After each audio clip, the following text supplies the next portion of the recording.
Rajiv Jain, Head of Global Equities at Vontobel Asset Management, is one of the largest investors in India with assets under management of nearly $10 billion.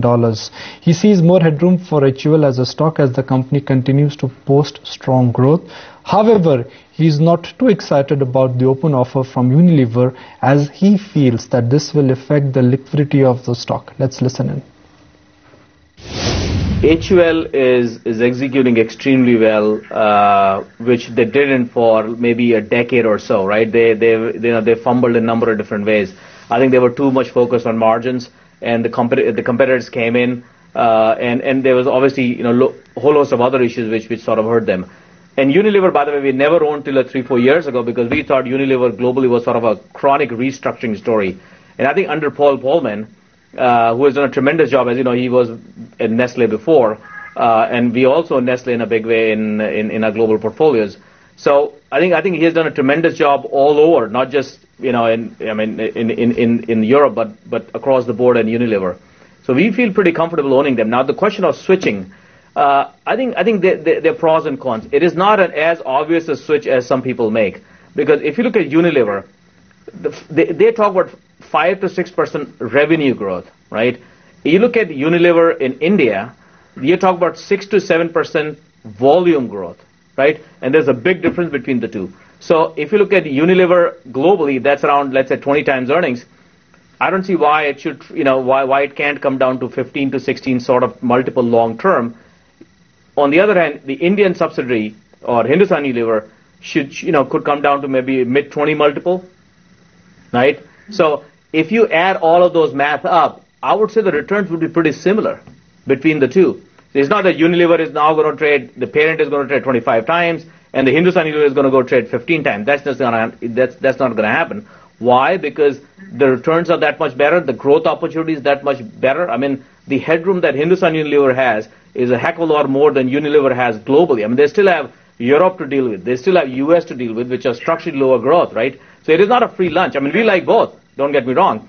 But in fact, if you do the math, even at today's prices, the return expectation that we have on a 5-year horizon, but as I said, it doesn't mean that you can't underperform dramatically. The Hindustan Unilever may be dead for 2 years and Indian market takes off. I mean, entirely possible. But on a 5-year horizon, the total return expectations are actually pretty similar of high single digit sort of annual in dollar terms and return. But what's your view on the open offer given out by Unilever for HUL in India? Would you tender in the open offer? No, we don't. I mean, we've already mentioned to the company that we don't intend to tender. In fact, I mean, on the offer, we had sort of mixed feeling because as a Unilever shareholder, we like the fact that they're acquiring more of a good business. As a Hindustan Unilever shareholder, we feel it's not a good thing because the liquidity is going to go down. I'm sure there'll be others who tender, but we don't intend to tender. What happens to the HUL story in India then? Because there's much talk about how there could be a potential re-rating for the stock from the price levels that Unilever is offering, which is 600 rupees a share. I don't know. That's difficult to say. See, because ratings, re-rating, whether it's multiple expansion or multiple compression, it's sort of a perception issue, right? Perception changes from time to time. If you go back to early 90s when there was an equity bubble in India, I mean, some of these names were trading 50, 60 times. What changed in 5 years after that? The perception changed, right?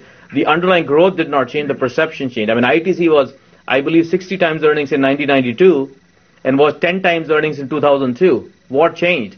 Perception changed. Now, I'm the last person who can predict how the multiples should change because it's like saying how the others would believe or would perceive how HUL or Hindustan Unilever is worth more or less.